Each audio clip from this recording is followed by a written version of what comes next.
जी हाय दोस्तों, मैं स्वागत हूँ अपने यूट्यूब चैनल पे। आज मैं आप लोगों के लिए लेकर आया हूँ कक्षा 12 का फिजिक्स का मोस्ट इम्पोर्टेंट टॉपिक। यही बोर्ड एग्जाम में आपको सेम टॉपिक देखने को मिलेगा। ठीक, इसको आप लोग अगर जितना टॉपिक लाए हैं उतना टॉपिक आप लोग देख लेते हैं और उसको अच्छे से पढ़ के जाते हैं तो आपको अच्छे से अच्छे नंबर बोर्ड एग्जाम में आपको मिलेंगे। ठीक, ये ठीक ये आपका कक्षा 12 का फिजिक्स का मोस्ट इम्पोर्टेंट टॉपिक है। ठीक, मोस्ट इम्पोर्टेंट टॉपिक है। यही सब टॉपिक आपको बोर्ड एग्जाम में देखने को मिलते हैं सब। अगर ये जितना टॉपिक बताऊंगा उतना टॉपिक आप अच्छे से पढ़ के जाते हैं तो मेरी ये गारंटी है कि बोर्ड एग्जाम में आप अच्छे से अच्छे नंबर ला पाएंगे। तो ठीक है, बिना देरी के हम लोग स्टार्ट करते हैं। एक और बात बता देना चाहता हूँ मैं आप लोगों के लिए, ये कक्षा 12 फिजिक्स का है। ऐसे कक्षा 12 केमिस्ट्री का मैं भी एक वीडियो अपलोड कर चुका हूँ। ठीक, उसको भी जाकर देख लीजिएगा केमिस्ट्री का। ठीक, उसमें भी अच्छा खासा मैं मोस्ट इंपॉर्टेंट टॉपिक बताया हूँ केमिस्ट्री के लिए। ठीक, तो ये हम लोग का फिजिक्स का आज लेकर आया हूँ। बहुत बच्चों का डिमांड था तो ये बच्चों कहने पे मैं फिजिक्स का भी लेकर आया हूँ। चलिए स्टार्ट करते हैं हम लोग। यहाँ पर पहला दिया है हम लोग का पहला टॉपिक, विद्युत आवेश तथा आवेश के प्रकार। ठीक, विद्युत आवेश किसे कहते हैं और उसके प्रकार पूछ सकता है बोर्ड एग्जाम में। ठीक, ये पूछेगा तो बस 2 नंबर में 1 नंबर में पूछेगा, 1 नंबर में नहीं 2 नंबर में ये जरूर पूछेगा। ऐसे टॉपिक छोटे छोटे टॉपिक 2 नंबर में आते हैं। हम लोग का पहला टॉपिक है। दूसरा है कूलाम का नियम। ये देखिए आपका कूलाम का नियम है। किसका नियम है? कूलाम का नियम। ये तो आप लोग को याद ही होगा कूलाम का नियम, क्योंकि वेरी वेरी मोस्ट इम्पोर्टेंट। ठीक, ये मोस्ट इम्पोर्टेंट के कैटेगरी में आता है ये टॉपिक, कूलाम का नियम। ठीक, ये बोर्ड एग्जाम में जरूर पूछा जाता है और ये बोर्ड एग्जाम में आता है आपका 5 नंबर में आता है। कूलाम का नियम पूछेगा उसमें और कुछ न्यूमेरिकल भी दे देगा या उसके सूत्र को परिभाषित करने के लिए पूरा दे देगा। इसमें देखिए कूलाम का नियम दिया और कूलाम के नियम का सदिश रूप। ऐसे भी पूछ सकता है कूलाम के नियम का सदिश रूप लिखिए। ठीक, ऐसे भी पूछ सकता है। तीसरा टॉपिक हम लोग का है विद्युत बल रेखाओं के गुण। जो विद्युत बल रेखाएं होती हैं उनके गुण पूछा है। ठीक, चौथा हम लोग को दिया है विद्युत द्विगुण आघूर्ण। जो विद्युत द्विगुण आघूर्ण होता है उसका परिभाषा पूछा है। इसके साथ फार्मूला भी आप लोग को याद करके जाना रहेगा। पांचवा पूछा है फार्मूला के साथ आपको विमा मात्रक ये सब याद कर लीजिएगा। आप लोग मात्रक जरूर से याद कर लीजिए, मात्रक भी बोर्ड एग्जाम में बहुत आते हैं सब। पांचवा दिया है हम लोग का विद्युत द्विगुण आघूर्ण का अच्छी स्थिति में, अच्छी और निरक्षीय स्थिति में विद्युत क्षेत्र की तीव्रता का सूत्र स्थापित कीजिए। ठीक, ऐसे आपको बोर्ड एग्जाम में जरूर से आपको एक क्वेश्चन देखने को मिलता है। विद्युत आघूर्ण का अच्छी पूछ देगा या निरक्षीय में विद्युत क्षेत्र की तीव्रता का याद कीजिए। विद्युत क्षेत्र की तीव्रता का याद कीजिए, अच्छी या निरक्षीय में पूछ देगा विद्युत आघूर्ण का। 6 नंबर दिया हम लोग का टॉपिक गॉस का नियम। ठीक, इसमें गॉस का नियम दिया है, ये भी आपका मोस्ट इम्पॉर्टेंट है, ये भी बोर्ड एग्जाम में पूछ देता है आपका। 7वां हम लोग का दिया है विद्युत विभव तथा विभवांतर। ठीक, ये हम लोग का छोटा छोटा टॉपिक है, विद्युत विभव विभवांतर छोटा छोटा टॉपिक है। और इन टॉपिकों को आपको छोड़ कर नहीं जाना है, इन टॉपिकों को आपको पढ़ के जरूर से जाना है, क्योंकि इन्हीं टॉपिकों से आपको 2 नंबर 3 नंबर के क्वेश्चन आपको अंक मिलते हैं। ठीक, इन टॉपिकों को आप लोग पढ़ के जरूर जाइएगा। 8 नंबर दिया है टॉपिक इलेक्ट्रॉन वोल्ट। ठीक, ये भी आप लोग देख लीजिए, ये भी इम्पोर्टेंट है। 9वां दिया है विभव प्रवणता। ठीक, विभव प्रवणता किसे कहते हैं ये भी आपका छोटा टॉपिक में आता है। 10 नंबर का टॉपिक दिया है चालक की धारिता। चालक की धारिता। 11 दिया है संधारित्र। ठीक, ये भी आपका इम्पोर्टेंट है।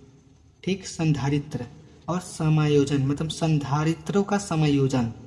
ठीक, संधारित्र एक टॉपिक है, इस टॉपिक की डायरेक्ट पूछ सकता है संधारित्र किसे कहते हैं, संधारित्र को परिभाषित कीजिए, ऐसे पूछ देगा। या संधारित्र के समायोजन।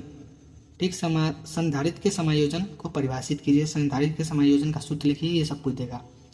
ठीक, ये भी आपका इम्पोर्टेंट है। 12 नंबर को टॉपिक क्या बोला है, विद्युत धारा।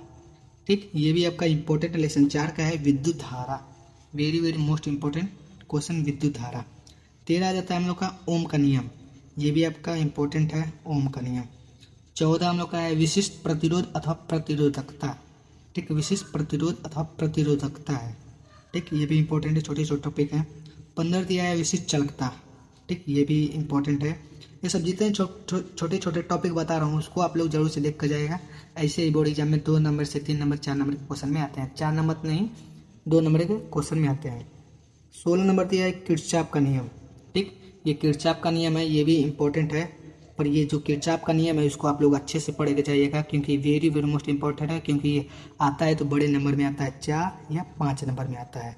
ठीक, तो इसको अच्छे से पूरे पढ़ के जाइएगा किरचॉफ का नियम। 17 दिया है बायोसेवर्ट का नियम व अनुप्रयोग। ये तो आपका मोस्ट इंपॉर्टेंट है बायोसेवर्ट का नियम। ये तो आता है 5 नंबर में, कन्फर्म होता है कि आता है बायोसेवर्ट का नियम व अनुप्रयोग। अगर अनुप्रयोग और नियम दोनों पूछेगा 5 नंबर में कन्फर्म है, आ जाएगा। 18 नंबर क्वेश्चन क्या पूछ रहा है, 18 नंबर टॉपिक एम्पियर का परिपथीय नियम। ये तो 2-3 साल से लगातार आ रहा है, उसको मोस्ट इंपॉर्टेंट कर लीजिए। एम्पियर का परिपथीय नियम 3-4 साल से लगातार बोर्ड एग्जाम में कच्चा बारह के पूछा जा रहा है, हर सेट में ये आ जा रहे हैं एम्पियर का परिपथीय नियम।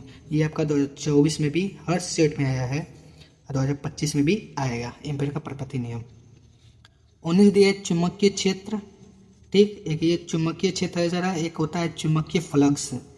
ठीक, जिसके ये फ्लक्स बोलते हैं। चुंबकीय क्षेत्र किसे कहते हैं उसको परिभाषित कीजिए और उसका फार्मूला लिखिए और उसका बीमा और मात्रक याद कर लीजिएगा। और चुंबकीय फ्लक्स, ठीक, उसका भी बीमा, परिभाषा, मात्रक सब याद कर लीजिएगा, फार्मूला भी चुंबकीय फ्लक्स का। ठीक, इंपॉर्टेंट है ये चुंबकीय फ्लक्स। 20 नंबर है फैराडे का विद्युत चुम्बकीय प्रेरण का नियम। ठीक, फैराडे का विद्युत चुम्बकीय प्रेरण का नियम। 21वां दिया है स्वप्रेरण व अनियन प्रेरण। ये भी इंपॉर्टेंट है आपका, स्वप्रेरण व अनियन प्रेरण। आगे दिया हम लोग का 22 वाला लौह चुम्बकीय प्रेरण। लौह चुम्बकीय प्रेरण किसे कहते हैं ये भी देख लीजिए आप लोग। 23 नंबर है व्हीटस्टोन सेतु व सिद्धांत। ये भी आ गया टॉपिक आपका मोस्ट इंपॉर्टेंट। ठीक, व्हीटस्टोन सेतु आपको ये 3 नंबर देके जाता है। व्हीटस्टोन सेतु से क्वेश्चन पूछा जाता है, 3 नंबर में पूछ देगा या 5 नंबर में पूछ देगा, पर पूछेगा जरूर से व्हीटस्टोन सेतु के बारे में। ठीक, कुछ भी आपको बना के लिख देना है, पर लिखना है जरूर से। 3 नंबर का है तो 2 नंबर 1 नंबर जरूर मिलेगा, 5 नंबर का है तो 3 नंबर या 2 नंबर आराम से मिल जाएगा। व्हीटस्टोन सेतु के बारे में अगर अच्छे से लिखते हैं तो पूरा टोटल नंबर मिलेगा आपको। 24 दिया है LC, LR, CR, LCR परिपथ। ये परिपथ है सब, इन परिपथों के बारे में आपको पूरा डिटेल में लिखना रहेगा। 25 दिया हम लोग का अनुनादी आवृत्ति। अनुनादी आवृत्ति उतना इंपॉर्टेंट नहीं, पर आप लोग जरूर इसके बारे में थोड़ा सा पढ़ के जाइएगा। 26 आता है आपका ट्रांसफार्मर। ये तो आपका मोस्ट इम्पोर्टेंट है। ट्रांसफार्मर भी हर साल पेपर में आता है। ट्रांसफार्मर की संरचना पूछ देगा, उसका पूरा परिभाषा पूछ देगा, कितने प्रकार के होते हैं ये पूछ देगा, ये 2 प्रकार के होते हैं, ऊंचाई के बारे में पूछ देगा, अवचाई के बारे में पूछ देगा, पर इसको आपको पढ़ के जरूर जाना है। 8 नंबर या 5 नंबर में आता है ये, 5 नंबर ज़्यादा आता है ये ट्रांसफार्मर। तो आपको ट्रांसफार्मर के बारे में एकदम डिट्टो एकदम जानकारी ले लेना है, कैसे कार्य करता है।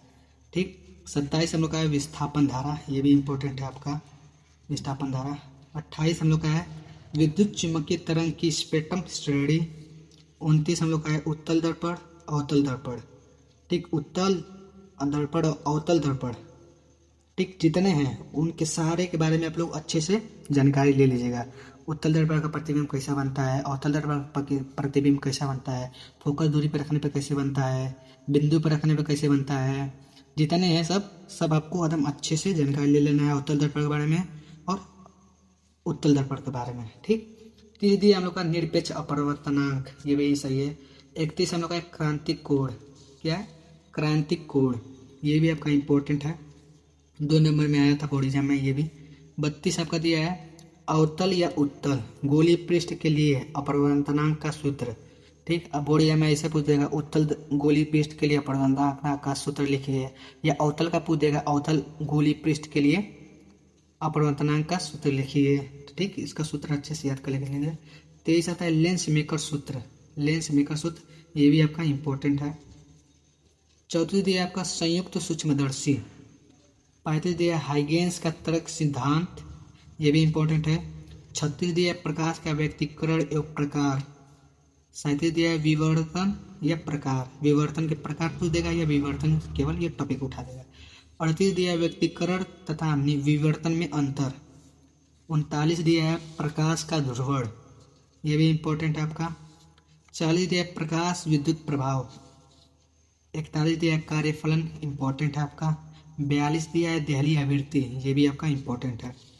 43 क्या है हम लोग का है प्रकाश विद्युत प्रभाव संबंधित आइंस्टीन का समीकरण। ये भी आपका इम्पोर्टेंट है। ठीक, ये भी आता है आपका 5 नंबर में या 3 नंबर में आता है। 3 नंबर में यह अधिक पूछा जाता है प्रकाश का। ठीक, तो इसका आइंस्टीन का समीकरण जो है प्रकाश विद्युत प्रभाव से संबंधित, उसको आप लोग पढ़ के जाइएगा अच्छा से। 40 नंबर का टॉपिक क्या बोल रहा है, रदरफोर्ड का प्रकीर्णन प्रयोग। जो रदरफोर्ड थे वो प्रकीर्णन प्रयोग में क्या क्या निकला था उनका, उसको देख लीजिएगा आप लोग। 45 है रदरफोर्ड के परमाणु मॉडल की कमियां। जो रदरफोर्ड थे परमाणु मॉडल बनाए थे उसकी कमियां क्या क्या हैं ये भी देख लीजिएगा आप लोग। 46 दिया है नील्स बोर परमाणु मॉडल, ये भी देख लीजिएगा। 47 दिया है समस्थानीय व समभारिक, ये भी इंपॉर्टेंट आपको बोर्ड एग्जाम में आता है 2024 में। 48 दिया आपका नाभिकीय बल व गुण, ठीक है, नाभिकीय बल व गुण। ठीक, तो इतनी ये टॉपिक हैं, आपको पढ़ के जरूर से जाना है। अगर जितने टॉपिक बताए हैं अच्छे से पढ़ लेते हैं तो आपको अच्छे से अच्छे मार्क्स बोर्ड एग्जाम में उठेंगे। ठीक है, आज की वीडियो में इतना ही। अगर वीडियो आपको पसंद आया होगा तो मेरे चैनल को सब्सक्राइब और लाइक कीजिएगा। Thank for watching.